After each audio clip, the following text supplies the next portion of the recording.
Wonder Woman, mythique ou mytho? Personne n'aurait jamais promis à Gal Gadot un Wonder Woman 3, sauf si James Gunn a fait à l'actrice une vanne bien meilleure que l'ensemble de ses premiers tweets réunis, du coup. Elle doit venir chercher du taf à Starbucks, comme tout le monde, et apparemment là-bas, tout est robotisé, même les collègues. Ici votre fidèle commis des comics, vous êtes dans l'émission qui fait le tour de l'actu de l'industrie du comic book et de tous ses dérivés, c'est le 412e JT Comics et apparemment depuis la toute première bande-annonce du film Barbie, les recherches Ken et Barbie explosent sur des sites de prénoms de bébés à naître, alors vivement qu'on ait des classes de maternelle remplies de petits Ken, de petites Barbie avec peut-être un Oppenheimer au fond de la classe, celui qui s'amuse à jeter ses couches pleines sur ses petits potes, et c'est dingue puisque après le film La Chute, il n'y avait pas eu beaucoup de bébés Adolphe, peut-être parce que lui aussi préférait ses poupées blondes, vivement qu'il sorte Napoléon, et allons plutôt nommer les news de la semaine. Dans la sauce. C'est la news insolite de la semaine, Loki se retrouve dans la sauce et ça n'a rien à voir avec Jonathan Majors, non, c'est parce qu'ils font un partenariat avec McDo, ils s'apprêtent à sortir une sauce sweet and sour, telle qu'on la verrait dans la saison 2 de Loki, puisque Sylvia travaillera à McDo, bientôt remplacée évidemment par Gal Gadot et son McMito. Il ne reste plus à espérer que McDo ait bien cerné la demande cette fois, pas comme quand ils avaient ressorti la sauce Szechuan de Mulan, re-rendue populaire par Rick et Morty, que certains avaient fait des heures de queue pour en avoir et que les stocks étaient tellement petits qu'il n'y avait que quelques dizaines de pots par restaurant et que ça avait déclenché non seulement de la colère mais aussi des émeutes. McDo avait fait bonne figure en disant vous êtes la meilleure fanbase du monde et tout, alors qu'ils avaient retourné les McDo, c'était beaucoup plus piquant et amer que ce que c'était, d'où espérons que la fanbase de Loki se montre digne et surtout qu'elle évite de recourir à la malice pour se faire saucer par McDo ou alors l'inverse. Les bases. Stephen Amell incarne l'un des meilleurs personnages de l'univers d'ici, Green Arrow. À l'écran, c'est un Robin des Bois. Dans la vie, il est un brin aux abois, mais il prouve que les meilleurs gags sont en 3 cases. Case 1, il est en convention et il déclare qu'il soutient son syndicat, le SAG-AFTRA, l'un des plus gros syndicats de la profession, qu'il est toujours à ses côtés, mais qu'il ne soutient pas la grève, puisqu'il trouve que c'est une tactique de négociation réductrice.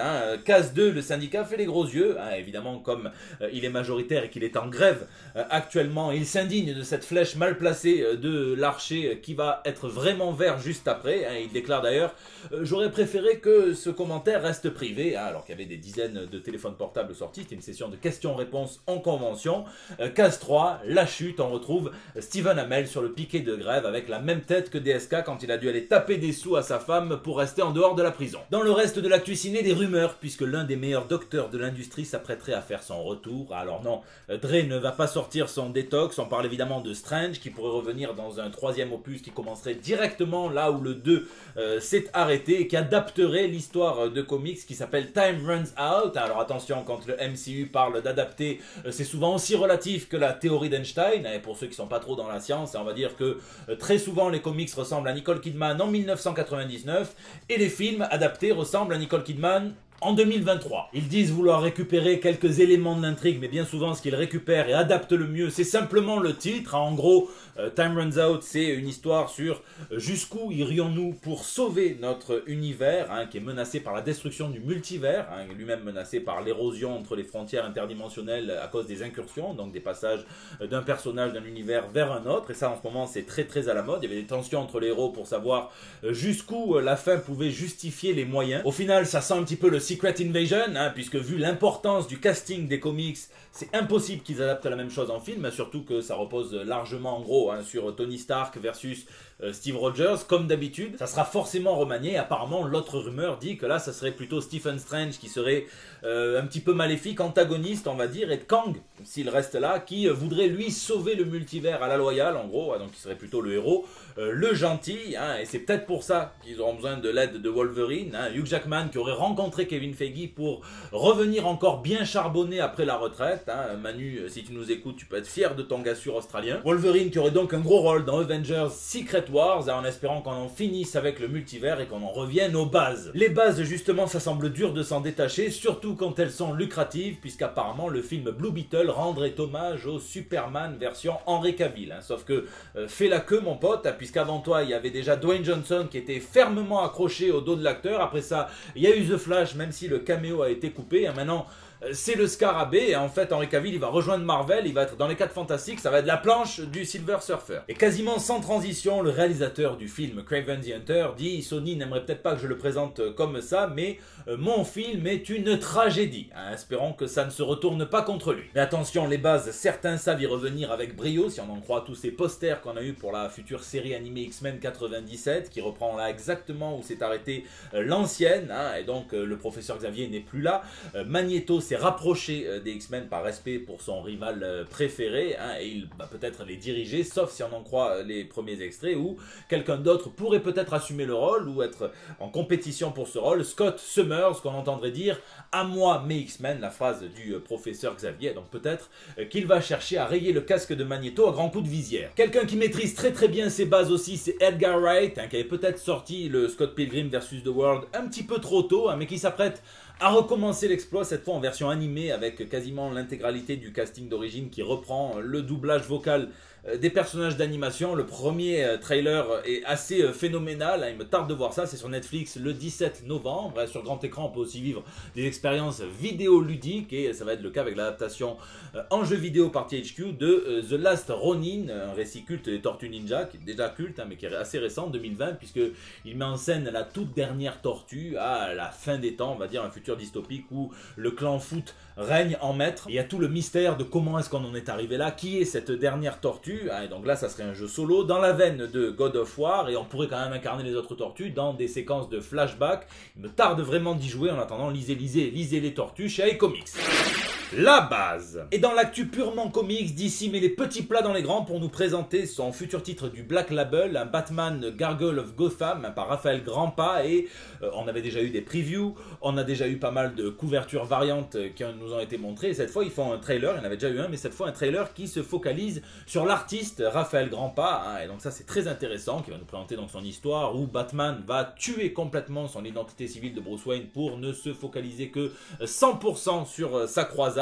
Ça devrait être une des normes de l'industrie maintenant, ce genre de trailer super bien léché, super bien mis en scène. DC d'ailleurs qui est très vif cette semaine, puisqu'ils n'ont pas attendu très longtemps après la fin du contrat d'exclusivité entre Jason Aaron et Marvel Comics pour récupérer l'auteur et lui confier sa chauve-souris aux œufs d'or, hein, puisqu'il va nous montrer la toute première fois de Batman, sa toute première fois contre un extraterrestre, sa toute première fois dans l'espace, dans une mini-série en 6 chapitres avec Doug Mahnke qui s'intitulera Batman Off-World. C'est le retour de Jason Aaron chez DC, même s'il avait fait que très peu de titres d'ici, mais quand même hein, des sacrés titres Vertigo. Et on reste un petit peu dans les mercatos, puisque Tom Brevoort, un éditeur de Marvel Comics, l'un des plus vieux, l'un des plus expérimentés, hein, qui se charge de tout l'univers des Vengeurs depuis 25 ans, va s'arrêter et reprendre dès 2024 les X-Men. Donc il succède à Jordan D. White, qui était là depuis 2018, qui a fait toute la période Krakoan, hein, depuis les débuts jusqu'à la chute qui est en train d'arriver en ce moment. Ça n'interviendra pas de suite, hein, cette passation, c'est en 2024, mais il y a quand même un signal qui est clairement envoyé, hein, puisque Tom Brevoort a supervisé les Vengeurs depuis le milieu des années 90, c'est lui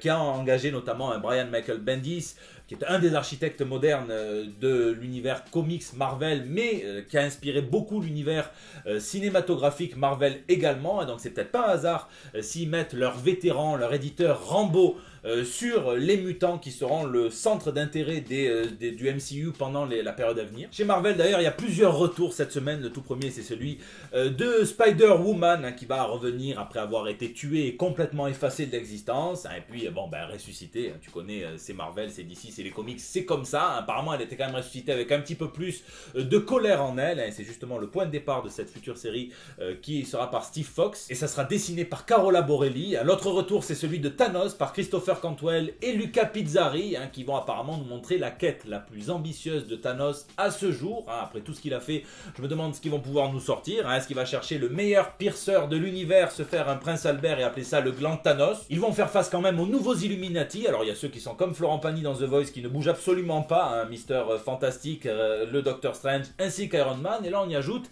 Madame Emma Frost ainsi que Blue Marvel, hein, ça promet. Puis ma news préférée cette semaine c'est le retour de Sentry dans une série à lui, lui, hein, donc le super-héros Marvel qui va être incarné par Steven Yeun dans le futur film Thunderbolts. La dernière fois qu'on l'a vu dans les comics, Nunn en avait fait une vulgaire moitié-moitié. Là, apparemment, il est toujours mort, mais ses souvenirs et peut-être ses pouvoirs se mettent à se manifester chez plusieurs personnes sur la planète Terre. Hein, et peut-être que ça va partir en Battle Royale. Mais alors celui-là, Denis Brognard, il est pas prêt de l'animer. Et pour Jésus, je sais pas, mais on verra en décembre si le Sentry d'origine revient ou qui le remplacera. Quand une maison d'édition fait bien son taf, ça fait plaisir. Hein, cette semaine, c'est Boom Studio tout d'abord, avec l'accompagnement digne de ce nom, hein, de la sortie de l'adaptation Mech Academy sur Netflix, hein, qui est tiré donc de Mech Cadet You, le comic book de Greg Pak et Takeshi Miyazawa, hein, donc, qui a été réimprimé en quantité suffisante, ressollicité et dont le titre a été changé pour coller au titre de l'adaptation. Au moins, ils sont sûrs d'en profiter. C'est un petit sacrifice, c'est pas grand-chose. Et j'ai une énorme pensée pour Basile Begri, traducteur et ancien éditeur de tout le label Paperback, qu'il avait pris donc chez Paperback, chez Casterman, qui avait lui aussi modifié le titre bien avant l'heure, hein, sauf s'il est dans le secret des dieux, hein, sinon c'est carrément le Edgar Wright de chez Casterman. Puis attention, hein, Jason Aaron, Ed Brubaker, Mark Waid, Brian Michael Bendis, l'éditeur Bad ID, qui sera actuellement sur Kickstarter, son doigt d'honneur à Amazon, son tout premier comic book numérique, qui sera aussi disponible en version papier, hein, son The End de David Lafame. Et bien l'éditeur promet le record du plus grand nombre de créateurs de premier rang jamais vu pour un Kickstarter de comics, hein, quoi que ça veuille dire. Hein. Certains leur ont dit oui, mais alors Comics for Ukraine, hein, et bien ils disent non.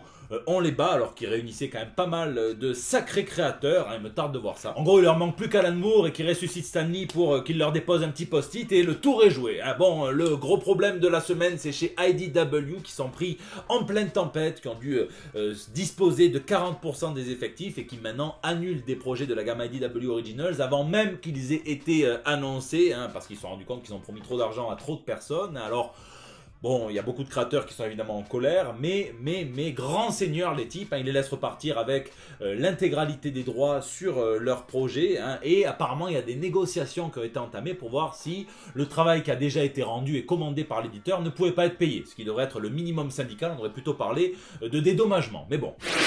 Lisez, cette semaine j'ai commencé Notre part de nuit de Mariana Enriquez, donc un père et son fils qui traversent l'Argentine à pied, qui cherchent un petit peu à fuir quelque chose, hein. Ils ont des pouvoirs occultes qui apparemment, il y a un ordre qui chercherait à les exploiter, hein. Ça commence lentement, on m'en a dit que du bien, donc il me tarde d'avancer. J'ai aussi vu les Tortues Ninja, la nouvelle mouture, hein, et j'ai kiffé. Alors oui, évidemment que ça s'éloigne du matériau source, c'est une réinvention, mais je pense pas que ça nuise aux tortues. Évidemment que Bebop et Rocksteady, bon, bah, il y a des petits soucis, mais ça reste quand même pour moi une adaptation très stylée déjà. Et puis on sent vraiment la patte adolescente faite par des grands ados, doublée par des ados. Et puis c'est quand même rare un film où c'est les premières parties qui traînent un petit peu en longueur, qui sont un petit peu moins bien branlées que la dernière partie, le troisième acte, qui est juste explosif. Il me tarde d'avoir la suite. Hein. Lisez évidemment les Tortues Ninja. N'hésitez pas à me dire ce que vous lisez, puisque c'est la fin de ce JT Comics, tourné dans des conditions particulières. C'est un petit peu